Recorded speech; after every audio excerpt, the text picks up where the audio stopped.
Julie, my dear, there's something you might as well know before these terrible people from the north burst in on us. Well, why did you ask them to stay here? It was in the contract. Contract? I assure you, child, it was no pleasure for me to be forced to sell the story of your great-grandfather's life for common actors to perform before the gaping public. I'm not blaming you, Mama. After all, great-grandfather Britt Conway's memory belongs in a way to all the world. It does nothing of the sort. Britt Conway's memory belongs exclusively to this branch of the family. Yes, of course. Is that about great-grandfather? It's his private diary. I didn't know that he... No one but I knows what it contains, and nobody else will know, especially those busybodies from New York. I intend to destroy it. Oh, Mama! If they wish to write about his songs or the more respectable of his verses, that's their affair. But I refuse to have his indiscretions paraded before the public. Was my great-grandfather indiscreet? Everybody's great-grandfather was indiscreet. Your great-grandfather was indiscreet enough to write down his indiscretions. Mama, may I read the diary before you dispose of it? It would be of no interest to a well-brought-up young lady. Oh, yes, it would. And besides, I'm old enough to read almost anything now, except bits of Shakespeare. Anyway, how can I deny all those rumors in Battenville about great-grandfather, unless I know the real truth? And you know, I think Miss Charteris, there's some foreigners here asking for you. Foreigners? Yes, and Mr. Sure think they ain't from Louisiana. Oh, well, that must be Mr. and Mrs. Kimbrough and Mr. Mont. Yes, and that's what they say the names is. Show them in, Liza Henry. Yes, and Miss Charteris. I look awful. Mama, I promise to read only the nice bits. I'll go out this way so I won't run into any of Liza Henry's foreigners. And if we don't find it, there'll be no play. George, Oh, yes, my love. straighten your tie. You look like something out of a circus. What's wrong with circuses? Nothing, old man. I barked with a freak show on the Rex Evans outfit last season. Wonderful people, and quite out of the ordinary. If you're looking for a plot for one of your pictures, Mr. Mott, I've got... says she received yours now. It's very kind of her, I'm sure. Keeping us all waiting like servants. An unfortunate simile, Valerie. Servants these days don't wait. Come on, George. There you are, my little man. Thank you, Mr. Kimbrough. And, stick around. I have a hunch we'll be going back to the planter's house. Okay. How do you do? You must be Mrs. Kimbrough. Welcome to Battenville. How do you do, Mrs. Charteris? This is my husband, George. This is my husband, George Kimbrough, the playwright. How do you do? Oh, yes, and Stephen Mott, his assistant. How do you do, Mrs. Charters? I can't tell you how grateful we are to you for allowing us to invade your privacy this way. Are you from the South, Mr. Mont? No, why?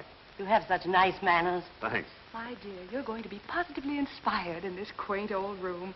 Mrs. Charteris, your home is perfectly charming. It simply reeks with atmosphere. Of course, the first thing we have to do is move that writing desk over there, so the light comes over his left shoulder. My husband is so particular when he's working. Everything has to be just so, but that's genius for you. I'm afraid, Mrs. Kimbrough, your husband will have to exercise his genius in some other room. The arrangement of this furniture has not been altered since my grandfather, Britt Conway's death. That's very interesting. Did the old boy die here? The old boy, as you choose to call him, was killed in a duel defending the honor of his family. How boring. None of my family were... Possibly none of your family had any honor to defend, Mrs. Kimbrough. Any day you want a job as a dialogue writer in Hollywood, Mrs. Charters, just let me know. Thank you, young man. I'll remember that. I'll send for Liza Henry to show you to your rooms. I've given you and Mr. Kimbrough the blue bedroom. It used to be Britt Conway's. I bet you'll get a great kick out of sleeping in... George. And you're in the west room. It used to be my daughter Julie's schoolroom. Sounds delightful. Charming. And where will my husband write? There's a perfectly good writing desk in the blue room. Well, it was good enough for Grandfather Britt to write his... His what, Mrs. Charters? His verses, of course. I'm afraid there is no other spare room in the house except a small room in the attic that used to be the butler's when we had a butler. You wouldn't mind taking the butler's room, would you, Steve, dear? You know how desperately important it is for George to be completely undisturbed. Really, Valerie? I mean, of course, for the two of you to be completely undisturbed. I don't mind a bit. That is, if the switchover doesn't cause you too much trouble. Not at all. Would you kindly ring the bell, Mr. Kimbrough? I'll have Liza Henry prepare the room. I'm afraid it'll take her some little time. Well, that's perfectly all right. While the others are settling in, I'll take this opportunity, if I may, to stroll around your lovely garden. I'll come with you, Steve. There are one or two points of construction I must discuss with you. No, George. We must fix up your study, mustn't we? Men are such children, aren't they, dear Mrs. Charteris? Harmless, but children. I wish I could say the same of women. You rang, ma'am? Yes, Liza Henry. January 14th, 1859. 11 more days until my beloved Marceline returns from her tour. Each day will seem a full year. To pass this interminable period, I have started to compose a ballad to be danced. I have chosen the power at Lafitte as my subject.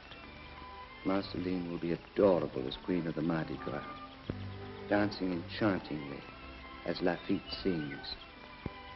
Hear the bayou call, saying love is all.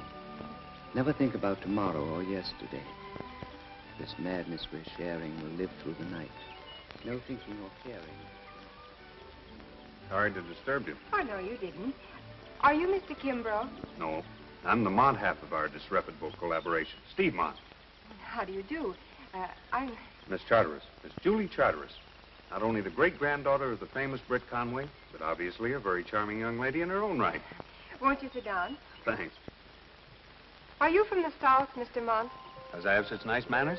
No, because you pay such fulsome compliments. You've inherited your mother's gift of repartee. Say, that's an attractive tune. Britt Conway wrote it. Isn't the music box pretty? It was given to him when he married my great-grandmother. Lovely. How'd the words go? No one knows. Britt left no record of them. You mind if I take the music box with me and have a shot at writing lyrics to the tune? Of course not. Only, Only what? Mr. Mont, Steve, to a fellow author, Mr. Mont, I want to ask you a question. which I'll do my best to answer, providing you call me Steve. Well, then, Steve, what sort of a man are you going to turn my great-grandfather into? In the play, I mean. Well, an interesting one, I hope. Well, that's what I was afraid of. Why? Well, you see, Mother doesn't approve of interesting men. And you, Miss Julie? Oh, I like them. Well, isn't it possible to write a play about a good man and make it interesting, too? Like Jefferson Davis or Woodrow Wilson. Was Britt like Jeff Davis or Wilson? No, not very. What was he like? Well, you saw his portrait in the drawing room. I didn't believe for 1 minute that was Britt Conway. Well, I'll have you know that that portrait was painted by a gentleman who comes from one of the first families in Louisiana. It looks like it. I take it back. You're a typical Yankee. Good. I like to see a bit of the Conway flare up in you. It's very becoming. You know nothing about Britt Conway. And I have a feeling that nobody around here wants to give me any information about him. No scandal, if that's what you mean. Darling, don't you think those things are a trifle short? Well, long or short, they're better than the rags that we're hanging here. Don't you think the whole effect is rather chic? I guess it's very artistic. The only thing is, it makes me feel dizzy. Always the enthusiastic husband. Always give the little woman a pat on the back. If you ever said anything halfway decent to me, I'd fall right on my face on the floor. You love it. This here's Miss Julie's schoolroom. Oh, my goodness. I mean, it was Miss Julie's schoolroom. Supper's at 7 if y'all feel strong enough. If you're all through with the decorating, ma'am, I have to be getting back to the planter's house. Yes, well, run along, young man. Oh, and, thank you. Thank you very much, Mr. Kimbrough. You know, I've seen you somewhere before. It couldn't have been... No, it couldn't have. Besides, we hardly move in the same circles, do we? I don't move in circles at all. I come straight to the point. Looks like old times to see Valerie's drapes up again. You remember the last time, George? Sure. It was in Wilmington, Delaware, when we were trying out Tenderly Yours. And some old dame popped in, thought we were running a fortune-telling parlor. Oh, if that's the kind of humor you brought back from Hollywood, I only hope you won't persuade George to use it in the new play. And certainly not in my role. Talking of that, were you able to get any information out of the old dame? Not a thing, either from the mother or the daughter. What's she like? The daughter, I mean. Oh, all right, I suppose. Not your type at all. What do you mean, not George's type? Well, I mean, not like you. You are George's type, aren't you?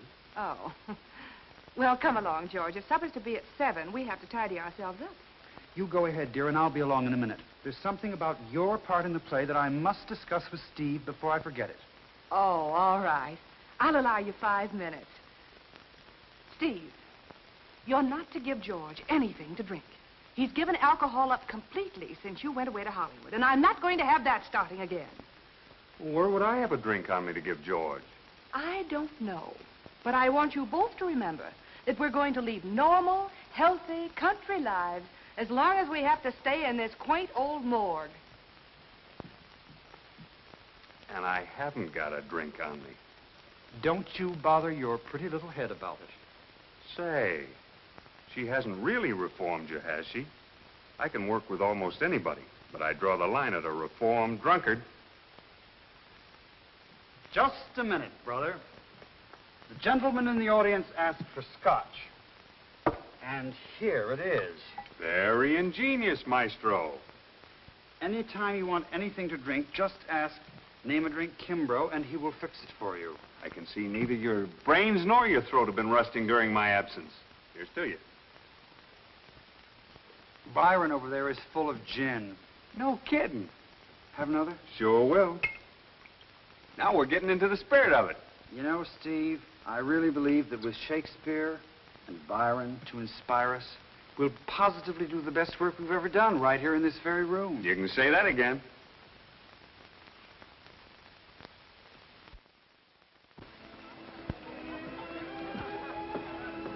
Hey, Marcel. Yes, monsieur? Have you any absinthe at this dump? Absinthe is not permitted to be sold by law, and the Chez Marcel is not a dump. Yeah, what is it? It's a bistro. And what's a bistro? Bistro is the French for dump. Oh. You'll go a long way before you'll find a sweller gal in Marcel. Stands for no nonsense, either. Isn't she some relation of Britt Conway's? Well, sure. She's his great-granddaughter, just like Julie Charteris. Only the Charteris side of the family put on all the airs. Marcel runs the best dump, I mean bistro, in Battenville. Speaking of Britt Conway, have you run across those two Yankees that's been stopping at the Charteris since last Sunday? Our firm drew up the contract with them for the old lady. What contract? It's supposed to be a secret, but these men are writing a play about Britt, and have paid well for the privilege. Oh, so that's how the long outstanding Charteris accounts have been settled. Mm-hmm. Hey, Marcel, come here, quick. What's the excitement, Pete? Did the planter's house burn down? No, Marcel, but get a load of this.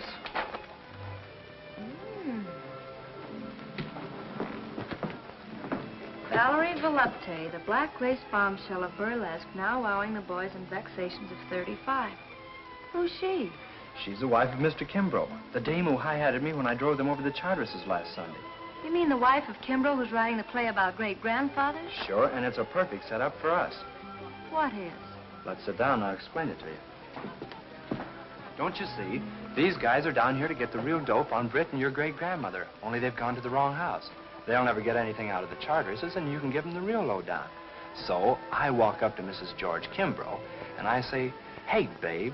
And she says, "Young man, how dare you?" And then I whip out this paper.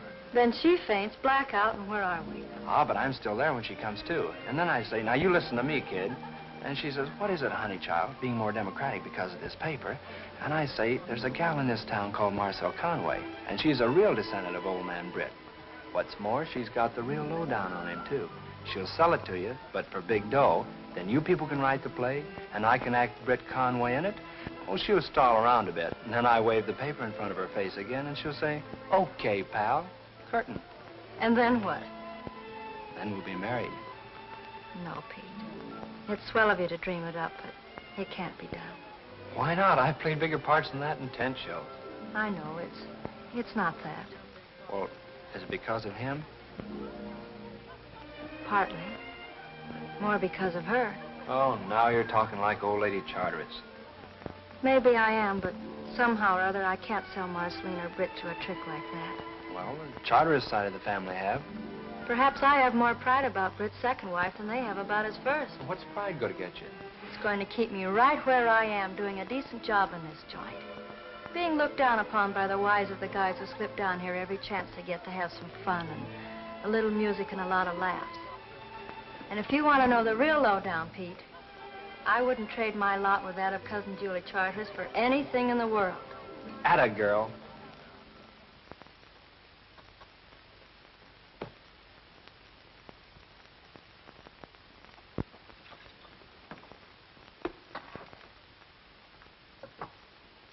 To Britt Conway. To Britt Conway, the most mysterious human being the world has ever known. You ain't woofing, Bud. Right. Well, boys, how's it going? Splendidly. Act 1, Scene 1. Garden of the Conways' estate. As the curtain rises, a chorus of Negroes are harmonizing Britt Conway's famous spiritual, Sweet Sunday. God, I'm already yawning. Ah, but you ain't heard nothing yet. As the voices finish to thunderous applause, a magnificent specimen of young manhood emerges from the house. Passing among his faithful servitors, he pats a few children on the head. Just to show what side he would have been on in the Civil War had he lived that long. Well, what does he say? That's what we don't know. Oh, great. I must say, that's a fine week's work. Well, my dear, don't forget that the walls of this house reek with romance and dramatic intrigue. You remember, dear, the walls of this house may have ears, but they don't talk. It's really not our fault, Valerie. We've been completely hamstrung by the contract Mrs. Charteris made with us. We're not allowed to put anything in the play that can't be proven to have happened. And the old lady, who apparently is the only living person who can give us that proof, point blank refuses to do so. And as you very well know, compared to Madame Charteris, the Sphinx is a positive chatterbox. Well, it's up to you, Steve. What do you mean? The old lady may not talk, but the daughter will if she's given the right approach. Nonsense.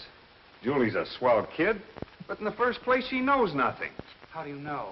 George. Well, I mean, has Steve tried to get anything out of her in the way of information? Of course I have, but there's a certain limit. One cannot treat a Southern girl as though one were a district attorney. And on the other hand, one cannot write one's play if one has nothing one can put in it, can one? One cannot. And it looks as though two cannot either. Seriously, George, I think we ought to go back to Lord Byron.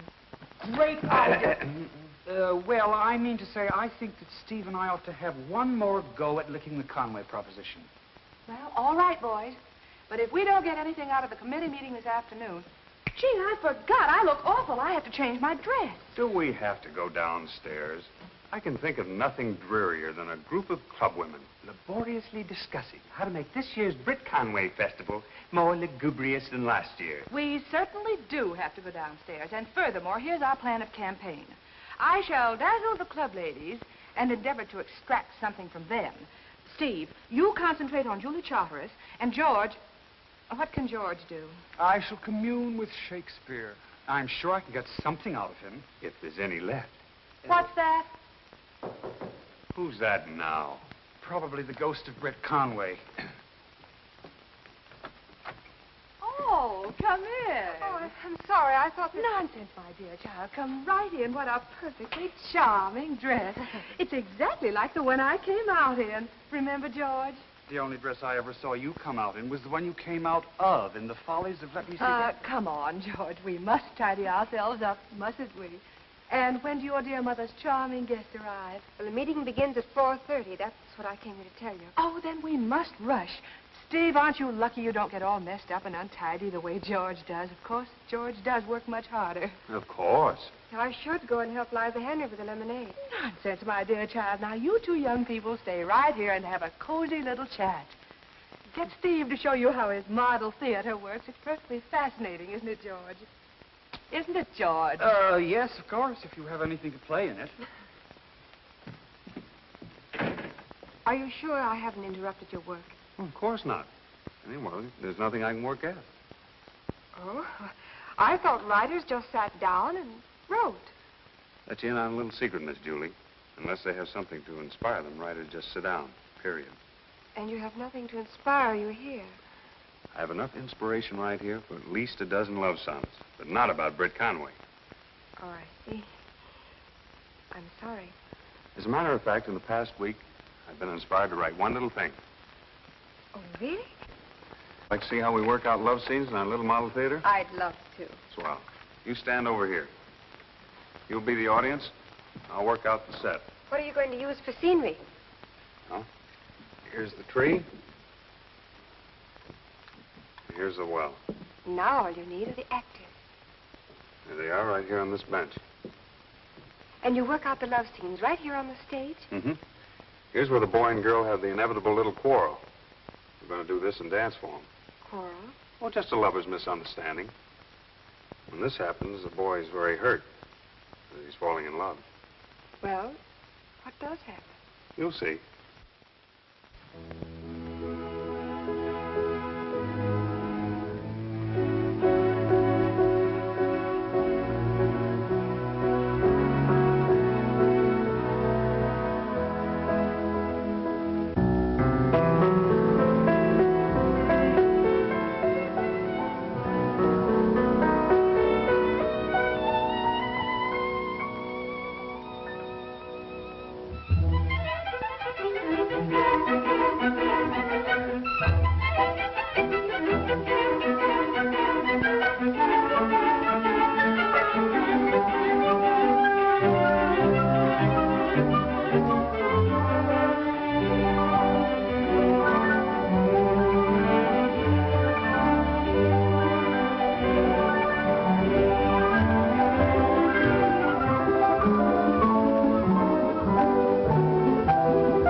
They have to quarrel.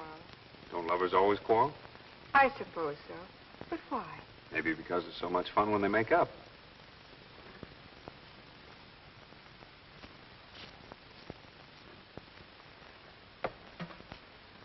That's a better finish, isn't it? Miss Julie, the ladies are beginning to arrive now. I done told Miss Charteris that you always help me with the lemonade.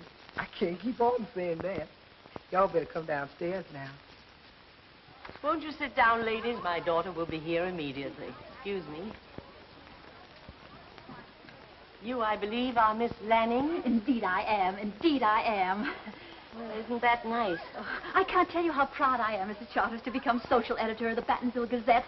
Of course, I realize it's a tremendous responsibility, but I promise you that I intend to make the fame of my column ring throughout the entire South. I'm sure you will. Of course, we in Battenville were very fond of poor Hattie Cunningham, your predecessor. Yes. Whatever she wrote was in the best taste. Oh, indeed it was. And I can't tell you how distressed I was when I heard that after all those years of faithful service, they had to take her off to a mental home. That, Miss Lanning, is something we don't discuss in Battenville. Oh, there's that darling Miss Pape. Oh, excuse me. You're late, Julie. I know, Mother. I'm so sorry. Oh, how do you do, Miss Calhoun? I'm so glad you could come. I'd like you to know Stephen Moss. How do you do? He's writing a play about great-grandfather, you know. Excuse me? We're all mighty proud of Britt Conway in Battenville, Mr. Mott.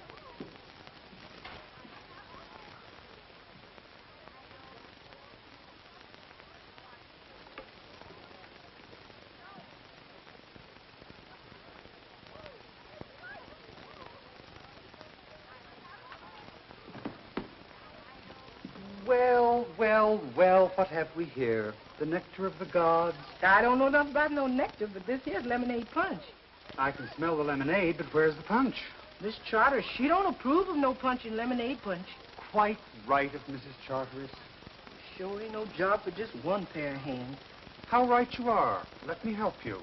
Oh, Miss Charters, well, she would have a righteous fit if she see any of the guests helping to help. Well, I tell you what, then. I'll stay in here and mix the punch, just to keep it nice and cool, while you go on out and serve the food. You sure kind, Mr. Kimbrough. We appreciate your help. Heaven helps those who help themselves. Drink to me only with thine eyes, and I will pledge with mine. Mr. Mott, at this meeting, we intend to discuss the annual Britt Conway Festival intelligently and soberly. As a girl.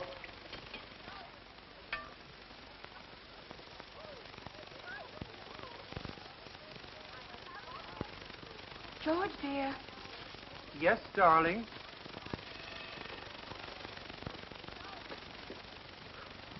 How do I look, darling?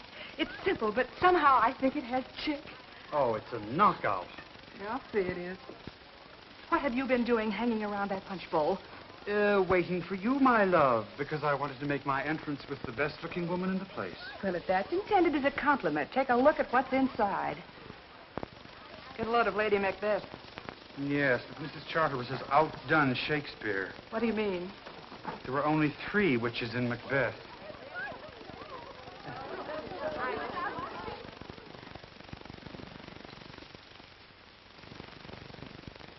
Ladies, I want you to meet Mr. and Mrs. George Kimbrough. What a clever idea of yours, Mrs. Kimbrough, to come to the meeting dressed for the festival. Oh, what a delightful bon mot. Oh, I must write that down for the Gazette. Mr. Mott, how did it go? Right over everybody's head. Oh, you're all so brilliant and witty. Poor little me. I feel quite out of it. Oh, not at all. Liza, did you give Miss Lanning some lemonade? Yes, sir, Mr. Mott. Liza Henry's lemonade punch is famous in Battenville, I'm told. Oh, really? Yes, ma'am. I reckon this lemonade punch is going to make history. Why so pensive, Miss Julie? The lovers did get together, didn't they? The end of the dance. Lovers always do if they're honest with each other. Yes, I know, but you can't Yes, always... you can, if you're truly in love, as these 2 are. How do you know they are? I'm the author, and the characters in my play are not purely imaginary. Oh, there you are, dear Mr. Mott. This is the most delicious punch. Oh, silly me. Punch. In my opinion, this year's Britt Conway Festival should be conspicuous above all for its dignity. Precisely. Oh, thank you. I will. Some lemonade, darling? No, thank you. For once, I'd like a real drink, and a stiff one at that. I'm perfectly satisfied with this. Oh, Mr. Kimbrough, that delightful Mr. Mott has just told me that you and he are writing a most fascinating play about our own Britt Conway. I'm Miss Lanning. Oh, Mrs. Kimbrough, I do hope you're going to allow me to describe your scrumptious gown in the Battenville Gazette. On Sunday, perhaps. Somehow or other on Sunday, they allow us to be just a little more, how shall I put it, risque? If Battenville can take it, I can.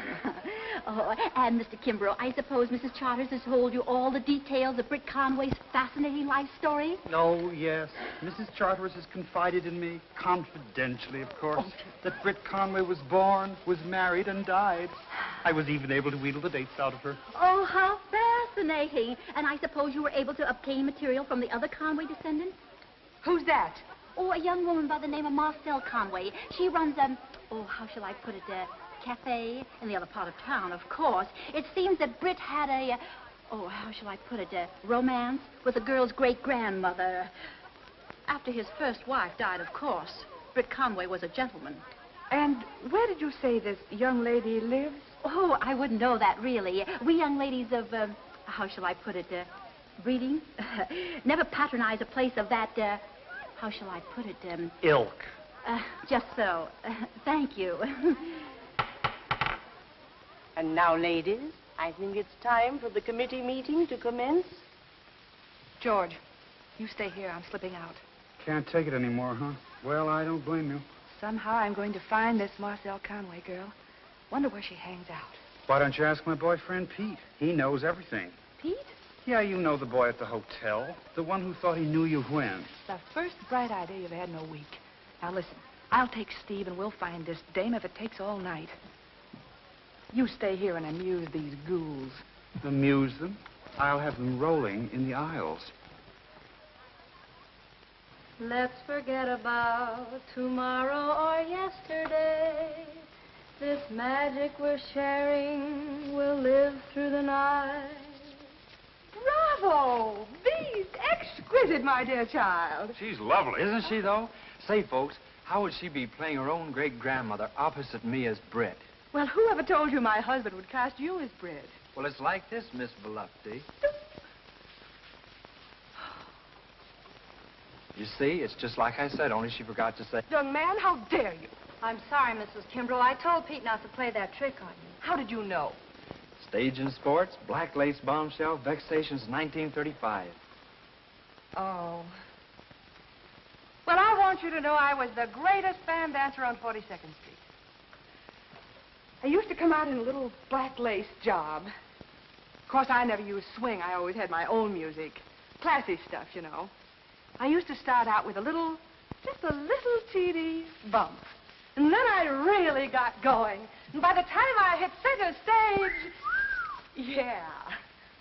Oh, Miss Conway, this young man brought us around here because we understand that you're a lineal descendant of the divine Britt Conway, about whom my husband is writing a play. And you want the real dope on great-grandfather. I'll say we do. Your cousins, the Charteris family, may be very excellent people, but they seem to know remarkably little about their own ancestor. Yeah, and what they do know, they're not telling. I'm sorry, but I'm not selling ancestors this year. Oh, that's too bad. That means that George and Steve will be forced to use the rather dull story provided by Mrs. Charteris. Dull? Why, the fellow was dynamite. You bet he was. Well, not according to your cousin Julie. She paints him as a saintly boor whose only romance was a rather insipid Victorian courtship of her great-grandmother. That's a lie. Britt had one great romance, and that was with Marceline. Well, there were other romances in his life, but his first wife probably meant less to him than any of them. He didn't fight duels over her as he did over Marceline. And he didn't write love songs to her, but he did to my great-grandmother.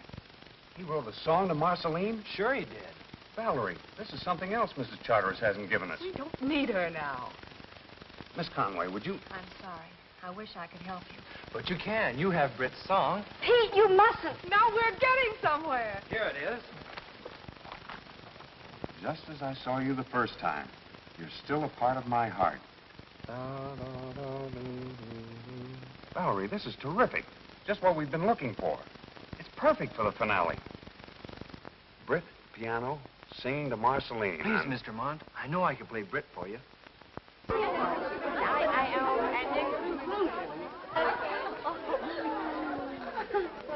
I know you will be pleased to hear that those eminent men of letters, Mr. George Kimbrough and Mr. Stephen Mont. Ooh, I'd like him for Christmas.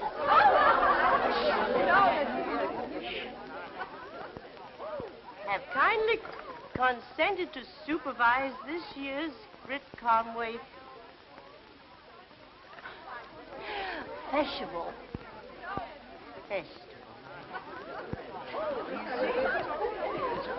Meeting adjourned.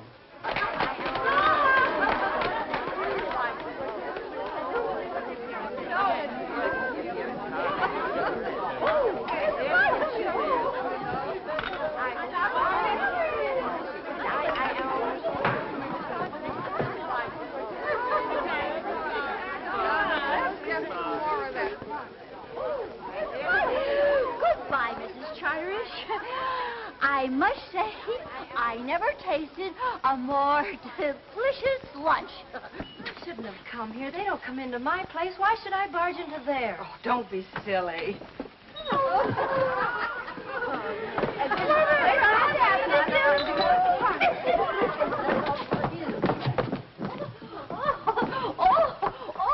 you're late. The meeting's over. And you should try the lush. Oh, it's DePinch's. Uh-oh. I haven't seen anything like that since I was a bootlegger in Cedar Rapids, Iowa. Well, come on, kid. Is there anything left to tidy up? Only Miss Calhoun. Looks to me like she's gonna be here to Judgment Day. I can't understand what could have gotten into Mother's guest. I can. So can I. What is the meaning of this? How dare you bring this woman into my house? Well, from the looks of your guest, you should be flattered to receive anybody who can still stand up. Introducing the contestants in tonight's main event. On my right, battling Charteris. On my left, Kid Kimbrough. Be quiet, George. This is serious. We found Marcel Conway, a real descendant of Brits. Well, I'm very happy to know you. How do you do? Any luck? She can tell you the true story of Britt Conway. Yeah, and it's a pip. Miss Conway can tell you any story she chooses to fabricate, Mr. Kimbrough, but not in my house. I've no reason to invent a story about Britt Conway and my great-grandmother, and I've no reason to conceal anything. I'm proud of them. Now, I'll be obliged if you'll take your pride and your gossip back to the disreputable place you run, wherever it is. Mother, please. Mrs. Charteris, can't we sit down and discuss this thing rationally? There's nothing further to discuss. Oh, yes, there is. We made a contract with you to tell us everything about Britt Conway. You took our dough and didn't deliver. Naughty, naughty. That doesn't excuse you from bringing an unwelcome guest to my house. Mrs. Charteris is right. Even the lowest joints have the right to refuse service. I'm sorry. If Miss Conway goes, we're going too. That's right. That's your privilege, Mr. Mont. But before you go, may I remind you that by our agreement, you're forbidden to put anything in your play about Britt Conway that cannot be proved in writing. Would it be too much to expect of Southern hospitality to see that our bags are packed and sent to the planter's house, where we shall be taking up residence? Pete? Yeah, I know. You want me to take down all that junk you hung up upstairs. What do you mean, junk? That's priceless batik. Have it your own way, bombshell.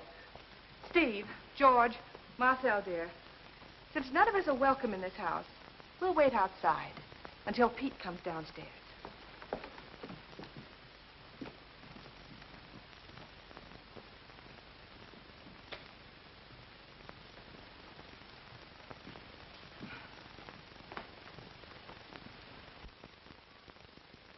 You know, George, I think I'll hang the drapes in here before I put the batik over my bed.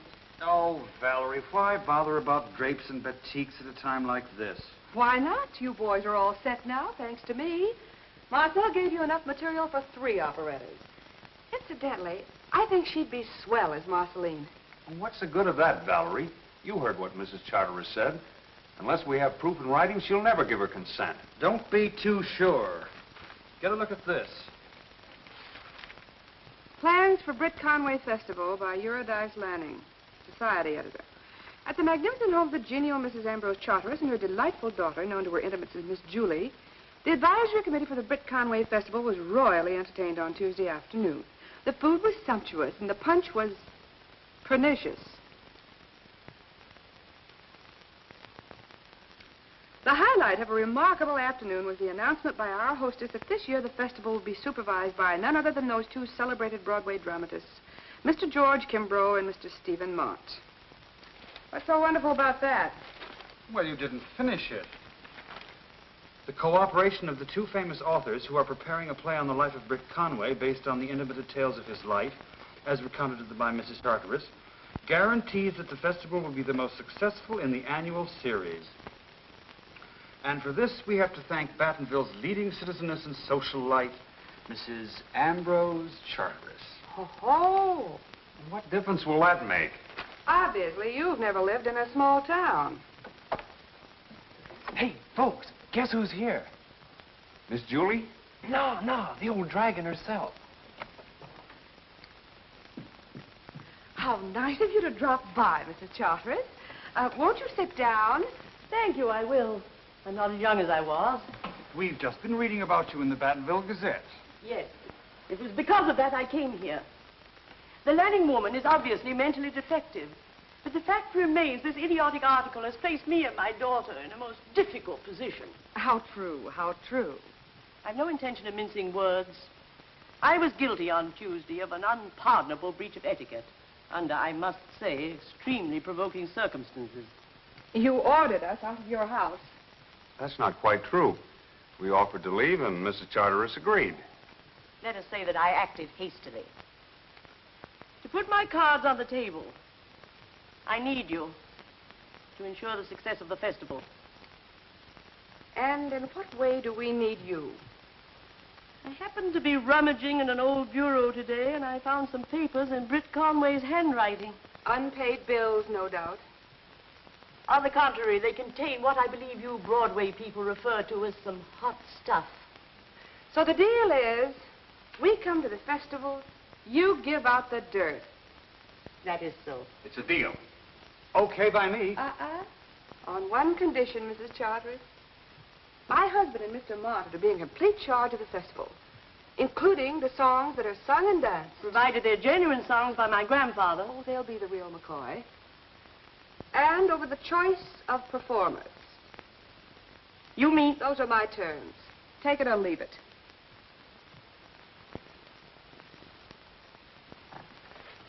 You leave me no alternative. I accept. I can only say this of you, Mrs. Kimbrough.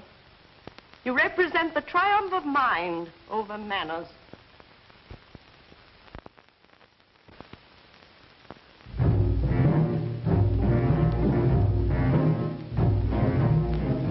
Hear the bayou call, saying love is all. Let's forget about tomorrow or yesterday. This magic we're sharing will live through the night. Somehow I feel Britt wrote this with his heart. Not thinking, not caring if it's wrong or right. Creoles chatting low tell us this is so. Only fools refuse the spell of the bayou call. Love is ours tonight.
confuse the spell of the bayou call. Love is ours tonight. Let its flame burn bright.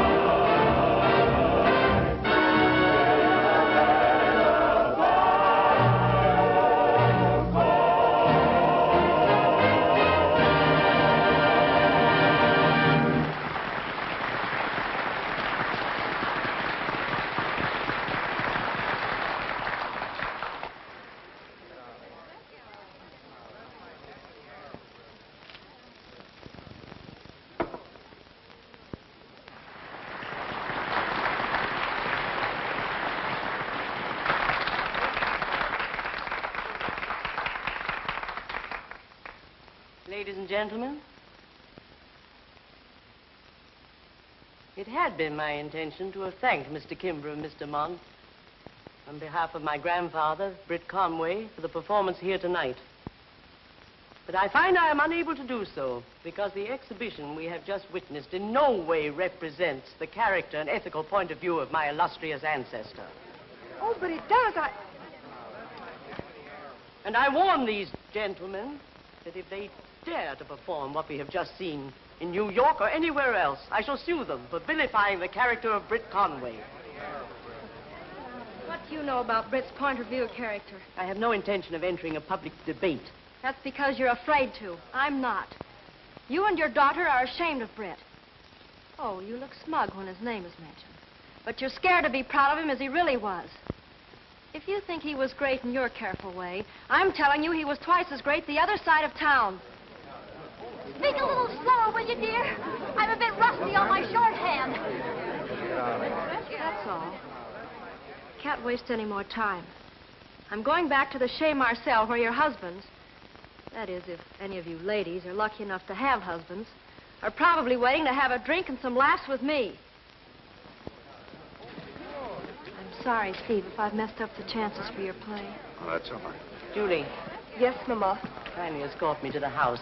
I must remind you, Mrs. Charteris, we made a little deal with you the other day at the hotel. I advise you to consult with my lawyers about that. And what about the Britt Conway papers you promised us?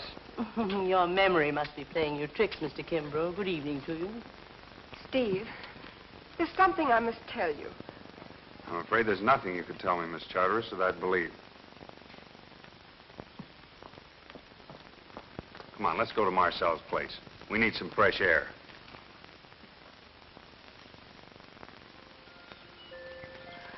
Just walking around and moping, honey, won't do no good. Don't you want to come over and cut for your wish? Might come out.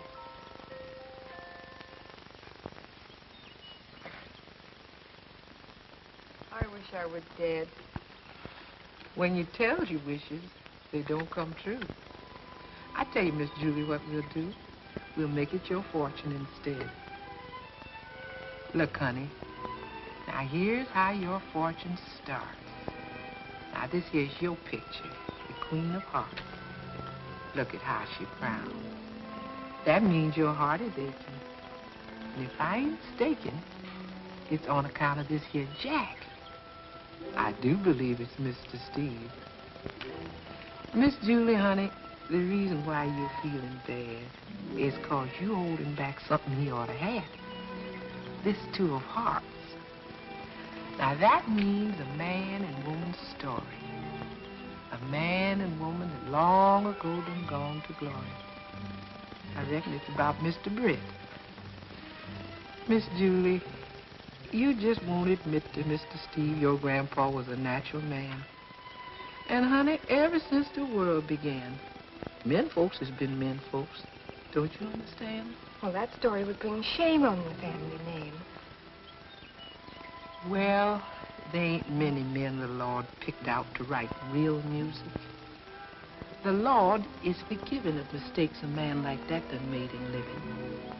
And if it's Mr. Britt's life you begrudging, then, honey, you cause yourself better judging than the good Lord himself.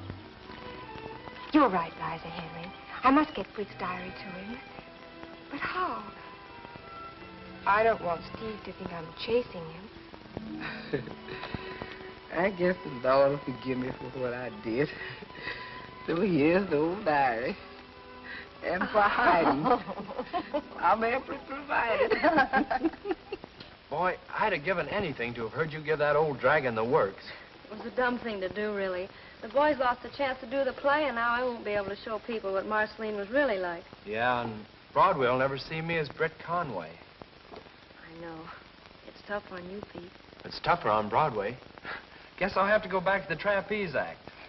Is there anything you haven't been? Yeah, married. But we'll fix that, won't we, honey? Excuse me. Marcel, I had to come to see you. Why? I have something for you. I can get along quite nicely without hush money, thank you. Oh, no, it's not that. Anyway, I don't have any money. Marcel, I have to speak to you. Privately.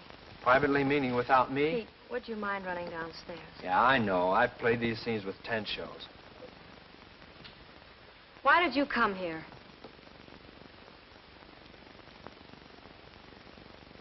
I want you to give that to Mr. Mont. This looks like the real thing.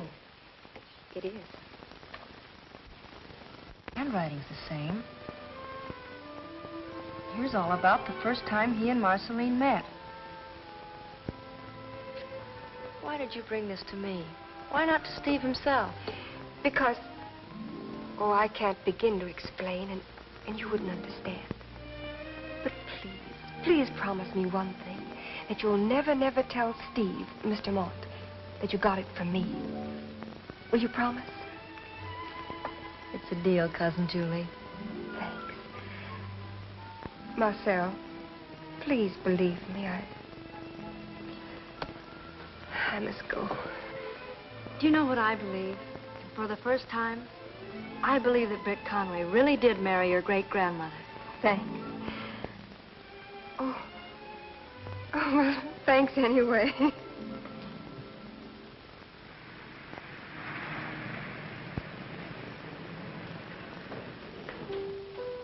Britt, dear Britt, as I was singing your song, I suddenly realized that it was written not for me, but for Marceline. You can deceive with words, but melody cannot lie. No, Valerie. Try and get a little real feeling into it. You're supposed to be a dame who suddenly discovered that the boy she loves has gone sour on her. It's these ridiculous words you've written. There's no poetry in them. As, for instance? As, for instance, as you were singing your song. Well, what's wrong with that? Except the way you sang it. An artiste does not sing a song. She renders it. I'm right, aren't I, Steve? What? Oh, sorry. Afraid I wasn't paying attention. That's been the trouble ever since we left Battenville. You'll pay attention to nothing, contribute nothing, do nothing except play that one tune that you won't even let us use in the show. Yes, Steve. Why can't I sing that song? You mean render it, Valerie, dear. Sorry, Valerie, but no. The song isn't right for you. It's a song for... For Miss Julie, I suppose. Precious Miss Julie, who did her darndest to keep us from doing this show. If we're going to open Thursday, we'd better get on with the rehearsal. Sorry, George. Haven't been much help to you lately. Oh, that's all right. Say, by the way, I saw the rest of Marcel's costumes this morning. They're terrific. They should be. It'd be in a heck of a mess if it weren't for Marcel. Now, where were we? Playing songs for Miss Julie, raving about Marcel's costumes, completely ignoring your leading lady. Okay. We'll go to your next entrance. Act 2, Scene 3. Valerie, this is where you come down the stairs. There are no stairs in this set. I know, my love, but if you have an ounce of imagination, or even a modicum of memory, try and picture the Charteris household and imagine yourself walking down the steps. Well, if there's one thing I do know, it's how to walk. All right. The chorus has just finished the reprise of Sweet Sunday. Take a split second for the applause, and then walk down quite simply, stage center. Off we go.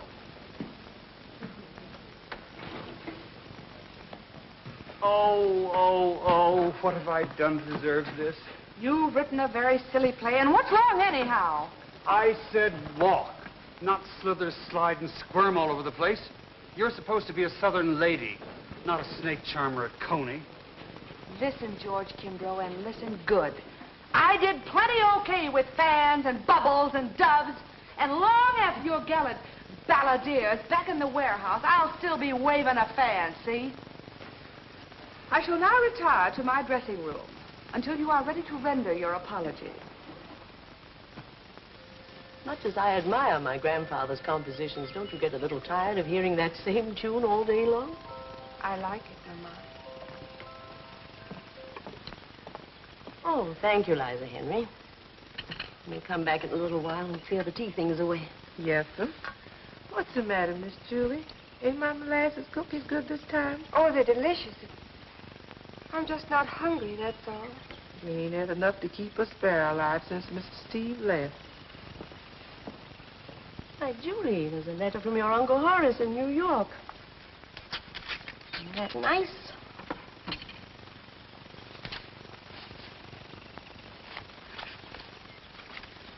Oh, what can this be? Gallant balladeer, new operetta based on the life of Britt Conway. On Thursday next at the Monarch Theater, Gilbert Wilson will present a new work from the prolific pens of George Kimbrough and Stephen Mont. The story of this musical is based on authentic data found in a diary written by Britt Conway himself. This diary was discovered only recently by the enterprising authors while visiting descendants of the famous Southern balladeer in Battenville, Louisiana. There can only be one answer to this. Liza Henry must have been bribed for those creatures. That's not true. I took the diary. I gave it to you. My daughter. No, Mama. Britt Conway's great-granddaughter. Oh, Mama, I know how you feel. But times are changing. It isn't that people are any less strict in their standards. It's just that they're more human, more understanding. Nonsense. Humanity and understanding are modern words for laxity, sloppy sentimentality. I presume you've temporarily taken leave of your senses. Until you recover them, go to your room and remain there.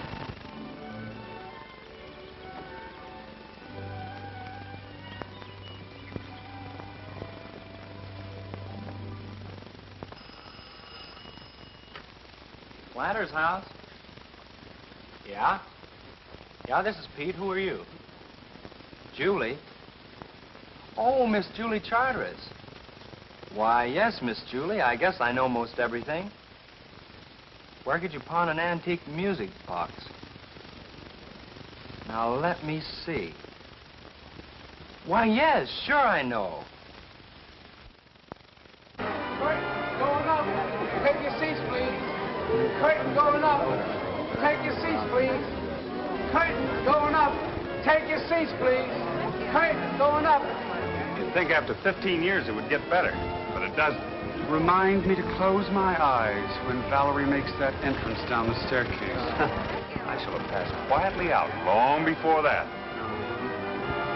Say, there's John Furbank of the Morning Courier. Give an ear and find out what kind of a mood he's in. I'm so nervous I've gone stone deaf. Okay. I feel I'm going to enjoy this. What's wrong, dear? Never should have eaten those oysters.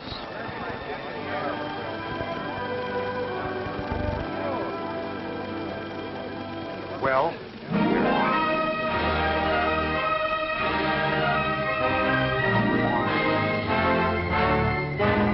Never again.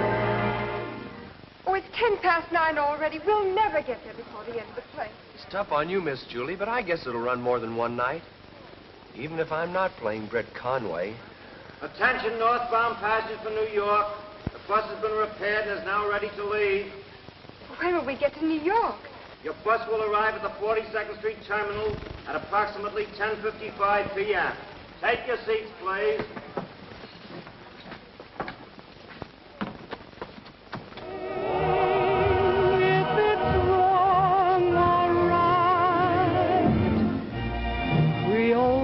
Chatting low.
more scene, we're out of our agony.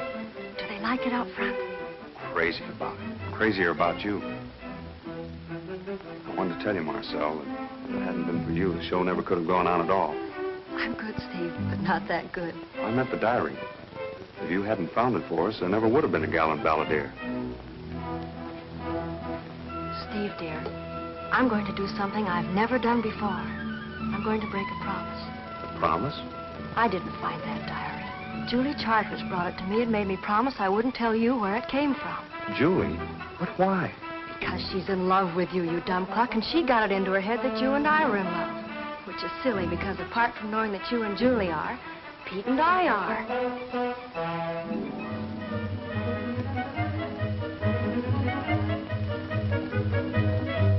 Get ready for the finale, Miss Conway. You got a couple $100 on you, George? Just about. Give it to me. Why? Shh. If you people aren't enjoying the show, keep quiet so that others can. Sorry. I've got to get to Battenville right away. You mean before the show is over? What difference does the show make? This is important. Give me the dough. I was going to take Valerie to supper on this. Oh, well, Valerie eats too much anyway.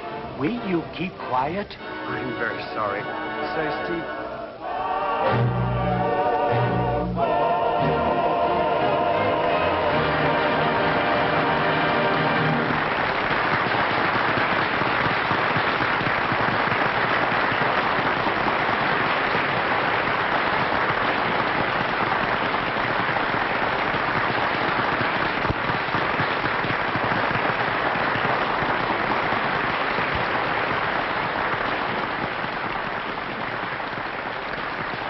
My girlfriend, Marcel, taking her call. Is she gorgeous? Sure. Who's that guy taking the call with her? Britt Conway, of course. Boy, is he corny. Told you you'd enjoy it. Excellent. Excellent. What's that music they're playing? I like it. What was that in the show? It wasn't written for the public. A song for Miss Julie.